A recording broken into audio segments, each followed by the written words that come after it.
Escola Bíblica Dominical, fonte de aprendizado do Departamento de Ensino Bíblico da Igreja Evangélica Assembleia de Deus em Londrina, Estado do Paraná.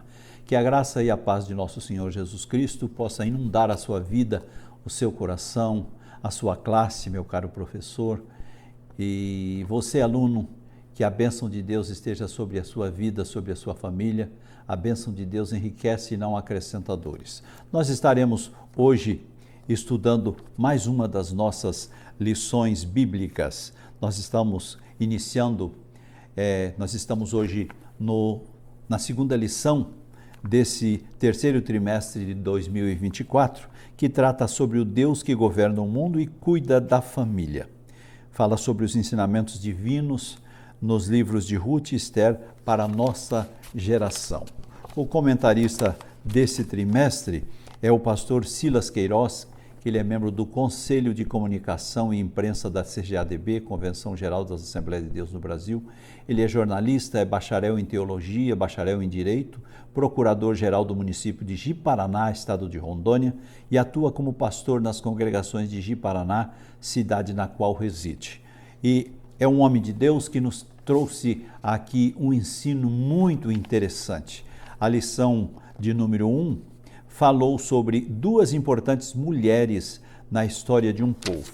E agora, a lição de número 2, nós estaremos estudando especificamente o livro de Ruth.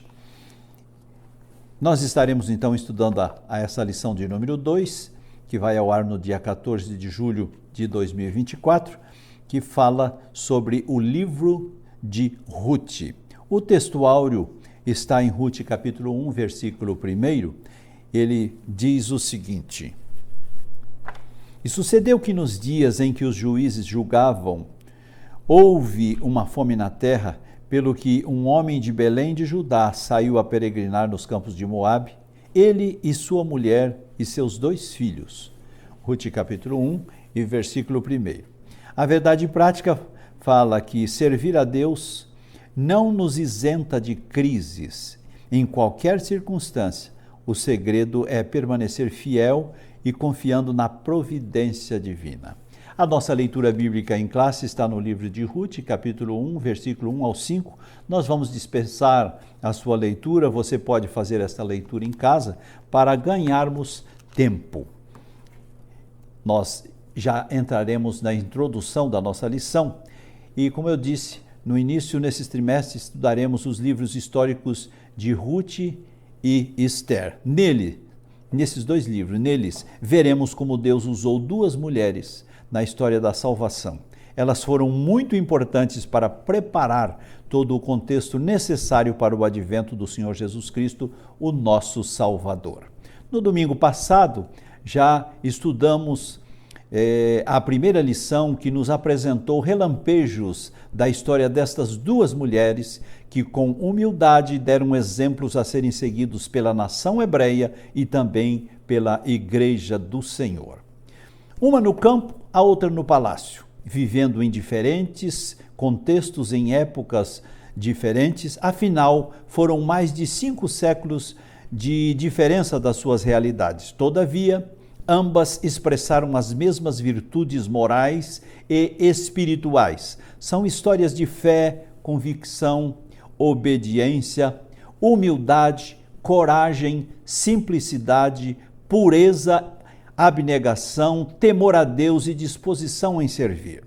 Hoje vamos nos ater à história de Ruth, narrada em um livro da Bíblia que leva o seu nome. Este livro conta uma história muito bonita relativa à convivência entre nora e sogra. Ruth, a nora, amou singelamente a sua sogra Noemi. Após o falecimento de Malom, seu esposo e filho primogênito de Noemi, Ruth, então, foi orientada por Noemi, sua sogra, a retornar a Moabe, sua terra nativa. Quem eram os moabitas?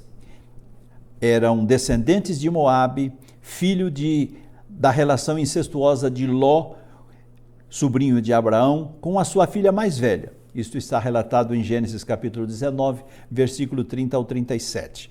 No contexto geográfico, é a terra de Moabe. a leste do Mar Morto.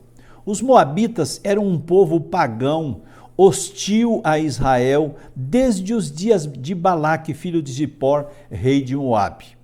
Foi este personagem que subornou a Balaão, para o profeta do Senhor, para amaldiçoar os filhos de Israel, mas Balaão foi impedido pela sua jumenta, que percebia a presença do anjo do Senhor enquanto ele não percebia. Rute, a moabita, não concordou em deixar a sua sogra à mercê da sorte, mas fez uma declaração de profundo compromisso, sobretudo com Yahvé, dizendo a Noemi, sua sogra: teu povo é o meu povo, teu Deus é o meu Deus. Rute 1:16. Então veja que quando ela fez esta declaração a Noemi, sua sogra, ela estava então firmando já, fazendo um pacto, uma aliança com o Deus de Israel, com o Deus Todo-Poderoso. Pelo fato de dos moabitas agirem com hostilidade para com os filhos de Israel, em primeira análise, não perceberíamos razão para Rute tomar a decisão de deixar o seu povo, sua terra, e partir para Belém como uma estrangeira para acompanhar a sua sogra. Todavia, nesse contexto, podemos perceber que Deus preserva a história de pessoas que permanecem fiéis apesar das circunstâncias. O livro de Rute se destaca não apenas por sua beleza literária, mas principalmente pela profundidade espiritual de sua mensagem. É um livro de autoria desconhecida, mas o Talmud atribui a sua autoria ao profeta Samuel. Reiteramos, é uma fonte de inspiração para judeus e cristãos, uma vez que, ao longo dos séculos, este livro narra uma história de amizade, amor e redenção. É uma pequena amostra, são apenas 85 versículos, mas uma extraordinária demonstração de como o Todo-Poderoso trabalha em meio às crises para cumprir os seus desígnios eternos. Ele transforma tristezas em alegrias, ele transforma perdas em ganhos, derrotas em vitórias. Então, o livro de Rute nos apresenta Jeová Jiré, o Deus que provê. Gênesis capítulo 22, versículo 14. Vamos então para a nossa primeira parte, a organização do livro. No primeiro subponto, vai falar sobre o que representa na Bíblia hebraica. A Bíblia hebraica é composta de apenas os livros do Antigo Testamento da Bíblia cristã. Então, a Bíblia hebraica, ela é composta de apenas os livros do Antigo Testamento da Bíblia cristã. Ela é dividida em 3 seções. A primeira seção é a Torá, Pentateuco.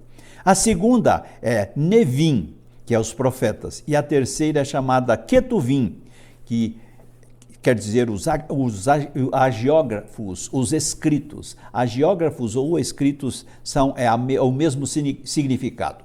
Nesta organização, o livro de Rute pertence à terceira classificação. São os históricos ou escritos. Dentro do grupo dos escritos, que são 11 livros, estão os Megilot. São 5 rolos. São livros curtos lidos publicamente nas festas judaicas anuais. São eles Cânticos dos Cânticos, Rute, Lamentações, Eclesiastes e Ester. Pelo fato de narrar acontecimentos ocorridos durante a colheita, a leitura litúrgica do livro de Rute era tradicionalmente feita durante o Shavuot, durante a festa do Pentecoste, a festa da colheita. A Bíblia cristã. Agora nós vamos entrar para o segundo subponto, vamos falar sobre a Bíblia cristã. Como já dissemos, a Bíblia hebraica está dividida em 3 seções, Pentateuco, Profetas e Escritos, que representa a Torá, Nevim e Ketuvim. O Antigo Testamento da Bíblia cristã é dividido em 4 seções, enquanto a Bíblia hebraica é em 3 seções. A Bíblia cristã é dividida em 4 seções: Pentateuco, poéticos, históricos e proféticos. O livro de Ruth está categorizado como um livro histórico exatamente por seu evidente gênero narrativo. Todavia, não podemos esquecer que também ele é identificado por sua extraordinária beleza poética. Ele emprega em seu teor um estilo de linguagem próprios do hebraico clássico. O autor expõe aspectos subjetivos da vida dos personagens. Ruth 1, versículo 12 ao 21, e capítulo 2, versículos 13 e 20, capítulo 3, versículo 1, capítulo 4, versículos 4 e 16. O livro de Ruth é uma obra que está organizada em 4 capítulos, como já dissemos, somando 85 versículos. Vamos então agora para o terceiro subponto, autoria e data. O Talmud, obra milenar de regulamentos e tradições judaicas, atribui ao profeta Samuel a autoria do livro de Ruth. Sabemos que há uma diversidade de opiniões entre os eruditos acerca da autoria desta tão importante obra, mas podemos considerar este importante favoritismo a respeito de Samuel devido à forma como o autor se refere a Jessé e Davi, pois parece indicar contemporaneidade e familiaridade com os personagens, e isto corrobora com a ideia sugestiva a Samuel. Observe o que a Bíblia diz, o que a palavra de Deus nos diz. E as vizinhas lhe deram um nome, dizendo: a Noemi nasceu um filho, e chamaram o seu nome Obed. Este é o pai de Jessé, pai de Davi. Ruth, capítulo 4, versículo 17. Alguns não consideram Ruth o personagem principal do livro, contudo, os eventos do livro focam definitivamente na redenção ilustrada, primeiro em sua rejeição dos deuses pagãos de Moabe, a fim de se comprometer de forma total com Yahvé. Devido à fiel obediência de Ruth, sua vida e legado foram significantes, embora ela não pudesse ver de antemão os resultados futuros. Além disso, as características gerais da obra indicam uma atmosfera própria do início do período da monarquia de Israel. Sendo assim, é considerável que o livro tenha sido escrito no século X a.C. Vamos agora para a segunda parte, o contexto histórico do livro de Ruth. Primeiro subponto fala no tempo dos juízes. Sabemos que ocorreram 3 gerações antes de Davi nos dias dos juízes. Quais são essas gerações? Aqui está escrito em Ruth capítulo 4, versículo 22, cita essas gerações. Salmão gerou Boaz, Boaz gerou Obed e Obed gerou Jessé. E aí é que vem a 4ª geração, que é Davi. Então, Salmão gerou Boaz, Boaz gerou Obed e Obed gerou Jessé. Todavia, não há uma data precisa para os fatos narrados no livro de Ruth. Embora saibamos que este período, é o período dos juízes, durou mais de 3 séculos, em torno de 325 anos. Começa, então, esse livro depois da morte de Josué, por volta do ano de 1375 a.C., o ano da morte de Josué, e se estende até o início da monarquia de Israel, com a ascensão de Saul ao trono de Israel, isto em 1050 a.C. Então, esse período foi marcado por uma grande anarquia e uma profunda apostasia e infidelidade do povo hebreu. Isso está em Juízes capítulo 1, versículos 7 ao 19. Uma frase que identifica bem aquela época sombria, está escrito lá no livro de Juízes, capítulo 17, versículo 6, diz assim: cada qual fazia o que bem parecia direito aos seus próprios olhos. Cada qual fazia o que bem parecia direito aos seus próprios olhos. Mas nós vemos também Salomão escrevendo lá no livro de Provérbios, capítulo 11, versículo 14, ele diz que sem uma sábia direção o povo perece, porque não tinha uma sábia direção, eles acabavam perecendo. Vamos agora para o segundo subponto: secularismo, hedonismo e idolatria. O secularismo significa viver sem a necessidade de Deus. Olha só que astúcia. Viver sem a necessidade de Deus. Aí nós temos o hedonismo, que consiste numa doutrina moral em que a busca pelo prazer é o único propósito de vida. Então, o hedonismo consiste numa doutrina moral em que a busca pelo prazer é o único propósito da vida.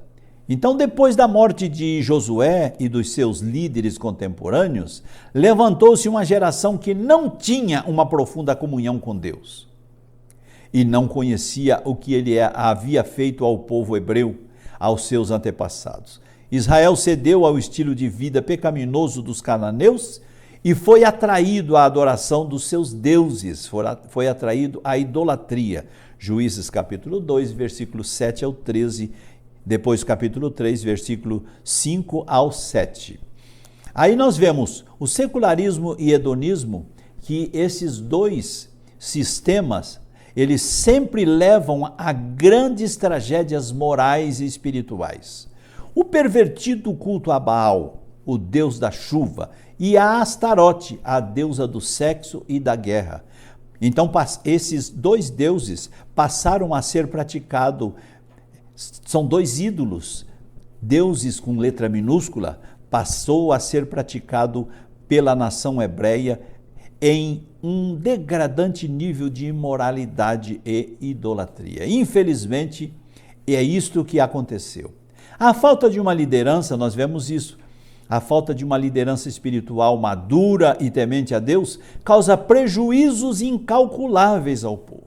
No reino de Deus não basta ter carisma para liderar. É preciso ter carisma, sim, mas também precisa ter caráter aprovado por Deus e diante dos homens. Paulo escreve isso a Timóteo na sua primeira carta, capítulo 3, versículos 2 ao 13, e 2 Timóteo, capítulo 3, versículo 2 e 13, de 2 ao 13 também. O terceiro subponto vai falar sobre o clamor, a opressão e o livramento.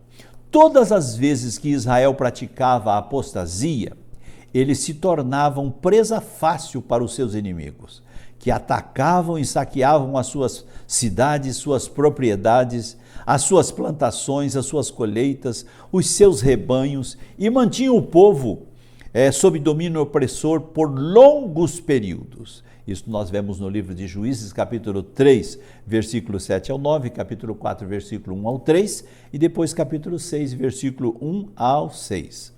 Quando eles se encontravam afligidos, a nação clamava a Deus e o Senhor levantava juízes para libertar o seu povo, liberá-los desta opressão. Esses juízes, que no hebraico quer dizer shofetim, não eram magistrados civis como os que conhecemos hoje, que julgam nos fóruns e nos tribunais. Eram libertadores, geralmente líderes militares como Otniel, como Baraque e Gideão. Eram líderes militares, guerreiros, e Deus capacitava esses homens de uma forma sobrenatural para eles julgarem. Então esses homens eram poderosamente usados por Deus com capacitações sobrenaturais para julgar a causa de Israel, livrando-o de seus opressores. Apesar dos repetidos ciclos de infidelidade da nação, Deus, por sua grande misericórdia, sempre ouvia os gemidos do seu povo nos seus momentos de dor e aflição. Nós vemos isto em Juízes, capítulo 2, versículo 18. Ainda bem que Deus é longânimo e cheio de misericórdia. Davi diz assim em um dos seus salmos: misericordioso e piedoso é o Senhor, longânimo e grande em benignidade. É o que diz o Salmo 103, versículo 8. Eu vou repetir: misericordioso e piedoso é o Senhor, longânimo e grande em benignidade.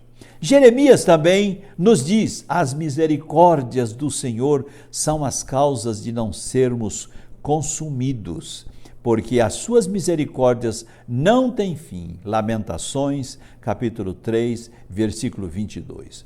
O profeta Joel, compungido pelo Espírito do Senhor, escreve assim no seu livro: rasgai o vosso coração e não as vossas vestes. Convertei-vos ao Senhor vosso Deus, porque Ele é misericordioso e compassivo, tardio em irar-se, grande em beneficência e arrepende-se do mal. Juízes capítulo 2, versículo 13. Joel capítulo 2, versículo 13. Ele ouve os que a ele clamam, portanto devemos buscar ao Senhor enquanto podemos achar e invocá-lo enquanto ele está perto de nós. Isaías 55 e versículo 6. Vamos agora para a terceira e última parte, propósito e mensagem. O cetro de Judá é o primeiro subponto. Vários propósitos são atribuídos ao livro de Ruth, mas o principal e mais evidente deles é apresentar Davi como descendente de Judá, a tribo real da qual viria o Messias, o leão da tribo de Judá, a raiz de Davi, citado lá em Apocalipse capítulo 5, versículo 5, e também no livro de Gênesis. Gênesis, capítulo 49, versículo 10, diz assim: o cetro não se arredará de Judá, nem o legislador dentre os seus pés, até que venha Siló. O que é Siló? Essa palavra Siló significa aquele a quem pertence, e nós podemos entender aquele a quem pertence. Esse Siló que virá é o Messias, o prometido, e a ele pertence a glória, a honra, o louvor, a ele pertence a terra, a sua plenitude, o mundo e tudo que nele habita. E a ele se congregarão os povos. Nós vemos que, embora Rúben fosse o primogênito de Jacó, seu ato de desonra ao leito do pai, deitando-se com uma concubina do seu pai, fez com que perdesse a primogenitura, que é a posição de liderança, citada em Gênesis capítulos 35, versículo 22 e capítulo 49, versículo 4. Então podemos perceber que a promessa feita a Abraão seguia, ela não parou, agora pela descendência de Judá. O propósito de registrar a genealogia de Davi ganha ainda mais sentido, sendo Samuel o autor do livro de Ruth, já que naquele tempo o rei de Israel era Saul, era um benjamita, conforme nos diz a palavra de Deus em 1 Samuel capítulo 9, versículo 1 e 2, capítulo 25 e versículo 1. Assim podemos perceber a ancestralidade de Davi, o legitimando para o trono. Então, assim nós podemos perceber a ancestralidade de Davi, o legitimando, o tornando legítimo para o trono de Israel. Vamos agora para o segundo subponto, amor e redenção. Nós podemos glorificar a Deus, ao Senhor, através de nossas vidas, pois a mensagem principal do livro de Ruth é o amor de Deus e o seu plano de redenção da humanidade. Como representantes de judeus e gentios, respectivamente Boaz e Ruth, prenunciam a derrubada da parede de separação que antes havia entre dois povos. Portanto, veja o que Paulo escreve na carta aos Efésios, no capítulo 2. Ele diz assim: portanto, lembrai-vos que outrora vós éreis gentios na carne, chamados incircuncisão por aqueles que se intitulam circuncisos na carne, feita por mão humana, circuncisão feita por mãos humanas. Naquele tempo, estáveis sem Cristo, separados da comunidade de Israel. Veja bem, que é outro povo. Israel é um povo e os gentios é outro povo. Estranhos às alianças da promessa, não tendo esperança e sem Deus no mundo. Mas agora, em Cristo Jesus, vós que estáveis longe, fostes aproximados pelo sangue de Cristo. Tem uma outra tradução. Vós que estáveis longe, agora estáis perto, né? Fomos aproximados pelo sacrifício de Cristo. Porque Ele é a nossa paz, o qual de ambos os povos fez um, e tendo derribado a parede de separação que estava no meio, a inimizade, essa parede de separação é a inimizade. Judeus não se comunicavam com gentios, Judeus não se comunicavam com os samaritanos, mas esta inimizade foi abolida na sua carne. A lei dos mandamentos na forma de ordenanças, para que dos dois criasse em si mesmo um novo homem, um novo povo, fazendo a paz reinar entre ambos. Então, fez um novo homem, um novo corpo, fazendo a paz reinar, para que eles pudessem se reconciliarem, né, com Deus, ambos em um só corpo, com Deus. Nós fomos reconciliados. Hoje, antes nós tínhamos Israel e os gentios. Agora, em Cristo, nós somos a igreja gentílica. Então, esta igreja gentílica é composta por judeus convertidos e por gentios convertidos. Nós somos um povo só. A parede que nos separava foi abolida. A parede caiu pela reconciliação através do sacrifício expiatório de Cristo. Nós fomos feitos um só povo. E hoje nós temos paz com Deus, porque Ele nos reconciliou, né? Ele fez de ambos, dos dois povos, fez um só corpo com Deus, por intermédio da cruz, destruindo por ela a inimizade. Isto está em Efésios capítulo 2, versículos 11 ao versículo 16. Então, a redenção é vista no livro de Ruth, nos sentidos literal e tipológico. Então, nós vemos aqui, Boaz é parente remidor, é o parente remidor que preservou a descendência de Elimeleque, mas é também um tipo de Cristo, o nosso Redentor. Veja a promessa de Deus através do profeta Isaías. Ele diz assim: e virá um Redentor a Sião, e aos que se desviarem da transgressão em Jacó, diz o Senhor. Quanto a mim, diz Deus, este é o meu concerto com eles, diz o Senhor. O meu espírito que está sobre ti e as minhas palavras que pus na tua boca não se desviarão da tua boca, nem da boca da tua posteridade, nem da boca da posteridade da tua posteridade, diz o Senhor, desde agora e para todo sempre. Isaías 59, versículo 20 e 21. Então, esta posteridade da sua posteridade se refere a nós, a mim e a você, hoje do século 21. Hoje nós estamos aqui por causa da palavra de Deus que foi falada, né? A palavra que estava dentro do coração dos nossos antepassados foi sendo transmitida. E aqui diz: o meu espírito que está sobre ti, as minhas palavras que pus na tua boca, não se desviarão da tua boca, nem da boca da tua posteridade, nem da boca da posteridade da tua posteridade. E isto se refere a mim e a você, a igreja gentílica, a igreja que foi reconciliada com Deus através do sacrifício expiatório de Cristo. Vamos agora ao terceiro e último subponto, vai falar sobre fidelidade e altruísmo. Podemos perceber através de uma janela aberta no livro de Ruth, que nem tudo eram trevas nos dias dos juízes. Havia um remanescente fiel que temia a Deus, e foi usado por ele para cumprir os seus propósitos. Vejamos o que nos diz Jó. Quando se humilha, Jó estava numa situação, já no final do seu livro, no capítulo 42, ele estava numa situação degradante. A princípio ele não entendia quase nada, mas ao final do seu livro, ele começou a entender os desígnios de Deus, e veja o que ele nos diz. Quando ele se humilha perante o Todo-Poderoso e lhe tributa a glória, louvor que lhe é devido. Ele diz: bom, eu bem sei que tudo podes, e nenhum dos teus pensamentos pode ser impedido. Jó 42, versículo 2. Em um mundo de crescente iniquidade, o justo vive pela fé. É isto que diz o profeta Abacuque no capítulo 2, versículo 4. Outra eloquente mensagem do livro é o valor do altruísmo, em que predominava o egoísmo. Nos dias dos juízes, a maioria vivia segundo os seus próprios padrões e interesses. Juízes 21 e 25. Noemi e Ruth destoam dessa máxima individualista.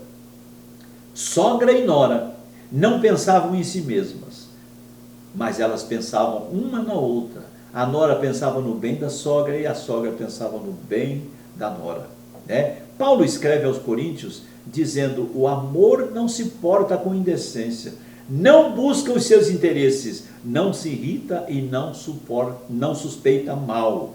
1 Coríntios capítulo 13, versículo 5. Então, irmãos, quando há uma convivência amorosa, sincera, entre uma nora e uma sogra, elas têm comunhão entre si. Elas têm comunhão, não tem essa coisa de que, esse dito popular, que as pessoas às vezes encolerizam as sogras, fazendo colocações desagradáveis, ofendendo verbalmente a sogra. Não, isso não pode haver. Entre os cristãos, isso não pode haver. Entre os cristãos tem que haver respeito mútuo entre sogra e nora, entre nora e sogra. Vamos então para a conclusão da nossa lição. O livro de Ruth nos ensina que, a despeito da incredulidade e dos pecados do homem, Deus sempre trabalha para cumprir os seus desígnios, sem violar o princípio do livre-arbítrio, né? O Todo-Poderoso conduz a história e executa seu plano eterno de redenção. O livro também nos mostra como a fidelidade de Deus se aplica às circunstâncias comuns da vida, mas em tudo ele é fiel. Então, irmãos, veja bem que esta história de redenção, ela, ainda que começou com Boaz redimindo a Ruth, e Boaz era parente de Noemi, sua sogra, mas ele fez de forma literal. Ele redimiu a Ruth, mas ali ele tipificava a Cristo.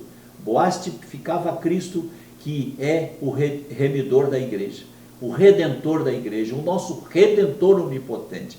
E nós damos graças a Deus, porque esse livro que estudamos nesta lição nos traz ensinos maravilhosíssimos. Então, meu querido professor, meu querido aluno, que a bênção do Senhor esteja sobre a sua vida, que Deus abençoe a sua mente, que você se dedique a estudar a palavra de Deus, ler as referências semanais citadas aqui na Escola Bíblica Dominical, na nossa lição bíblica. Leia, medite, pense, para que ao domingo você venha à escola sabendo já alguma coisa e tirar algumas dúvidas com o seu professor. Um grande abraço a você, que Deus te abençoe, um forte abraço e até a próxima aula, em nome do Senhor Jesus. Não se esqueça de uma coisa: Jesus está às portas. A iminente volta de Cristo é que nos enche da esperança para aguardarmos a sua vinda. Que Deus te abençoe em Cristo Jesus.